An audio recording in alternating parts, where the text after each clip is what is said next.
আসন্ন বিধানসভা নির্বাচনে বামফ্রন্ট মনোনীত সিপিআইএম প্রার্থী কলকাতার দাস গুপ্ত আগরপাড়া সেক্টরে আপনাদের সাথে পরিচিত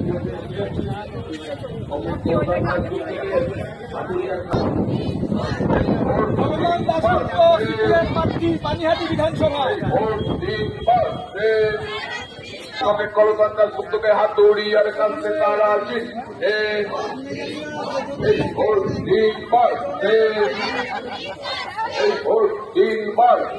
পার্টি কংগ্রেস কলকাতা গুপ্তকে হাত দৌড়ি আর কাছে তারা আছেন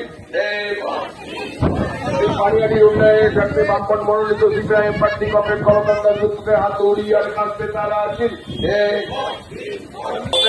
সবাই লাইনের মধ্যে চলে যান।